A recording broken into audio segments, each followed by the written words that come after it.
आइए हम आप सब सामाजिक प्राणी हैं, तो अपने अनुभव के शेयर करना चाहते हैं समाज में, करना भी चाहिए।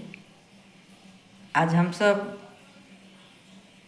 इतना इकलौते हो गए हैं ना कि उसका रीज़न कुछ ठीक नहीं हो रहा है।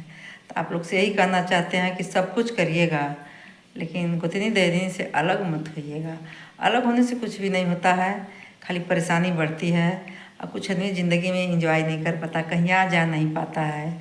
अब इस टाइम में देखिए क्या है कि पूरी अपनी जिम्मेवारी बढ़ जाती है, तो खेत घर पूरा प्रॉपर्टी संभालना पड़ता है और अपना परंपरागत अगल बगल समाज को भी देखना पड़ता है। शादी है, विवाह है, मनई मजदूरों को देखना है, सब कुछ इसमें देखना पड़ता है, इसलिए बहुत परेशानी होती है।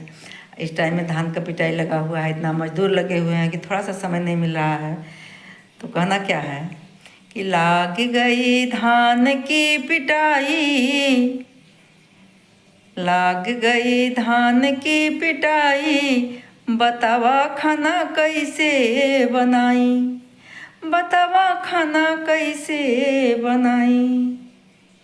अरे नवंबर महीना में लगन तड़तड़ाइल, नवंबर महीना में लगन चढ़ाइल, हमरो नौनिया बुलावा लेके आइल, हमरो नौनिया बुलावा लेके आइल। अरे केहू घरे तिलक त केहू के मट मंगरा, केहू घरे तिलक त केहू के मट मंगरा, केहू घरे उर्दी छुआई, बतावा के करे घर जाई, केहू घरे उर्दी छुआई, बतावा के करे घर जाई। लागी गई धान की पिटाई, बतावा खाना कैसे बनाई, बतावा खाना कैसे बनाई।